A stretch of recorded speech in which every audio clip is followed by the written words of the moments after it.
Thank you for joining me today on Coffee With. I'm Robin Lee, your host, and we are at the Martha Vick house on Grove Street with the owner, Lisa Longfellow, who has graciously invited us in for a mini tour of the Martha Vick house. So happy to have you. Well, thank you. It's, this is really one of the first times I've ever been in here, so I'm excited to hear all about it. And you don't really need me in this video. I'm superfluous, so I'm just going to turn it over to you. Tell us about the Martha Vick house and Martha Vick. Okay, well, this is actually a portrait of Martha, and she was born in North Carolina in 1800. Her family moved to Mississippi Territory in 1811.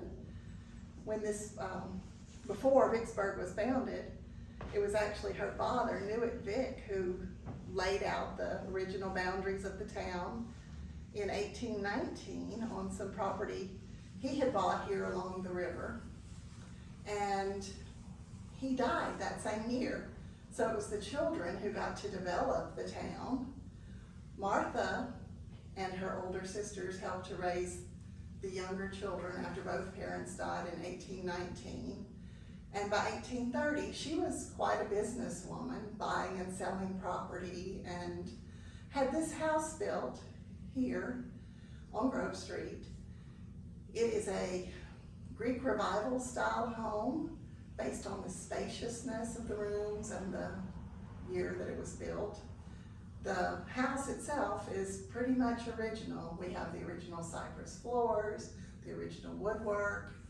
This wallpaper is a copy of an 1825 wallpaper, and the colors in the wallpaper were used throughout the house. These interior walls are solid brick. They're very thick.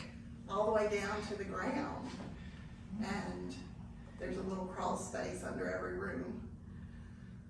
And You want to tell us about this clock? Do you know anything particular about this clock? I do. Okay, I'm going to back up The here. grandfather clock.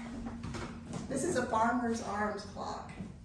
If you look at the picture at the top, he's got a pitchfork.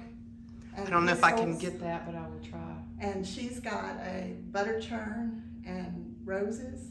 Well, thistles represent Scotland and roses represent England, so we think it was made for a wealthy Scottish farmer and his English bride. Oh, interesting. And it's signed by William McGowan, who made clocks in Scotland in 1840s. Wow. Anything else in this? This is the foyer receiving, does this room have a name? Do you know? I just call it the entry. The entry, okay, well that's easy.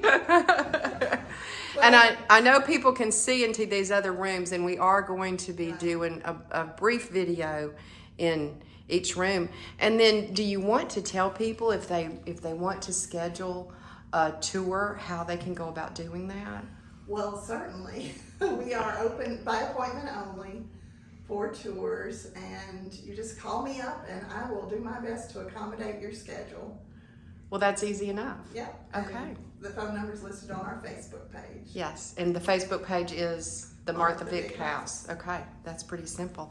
Okay, you were going to point something else out, and I interrupted you. Well, I was going to say, from this angle, you probably get a good view of the woodwork. Vicksburg grew really rapidly, and there was one small sawmill that Mr. Vick had started, but we couldn't keep up with the demand for finished products here. So this is probably western pine grown in Michigan, shipped downriver to Cincinnati where they had steam mills, and then shipped downriver to Vicksburg for the home builders to purchase. And maybe you could... Let me see if I can get these beautiful floors. Yes, I can. These are cypress? Yes. So the cypress would have been grown locally. It's very wide. These are wide planks. And they're all the length of the room, it's not like the little hardwood floors you buy now. And because we have crawl spaces here, we have trapdoors, and I've seen the flooring, it's about this thick, much thicker than you could get Wow. these days. Yes. And thank goodness you had crawl space, because now you have air conditioning. Yes. Well, thank you so much, Lisa, and we'll look forward to hearing about some of the other rooms at the Martha Vick house. Thank you.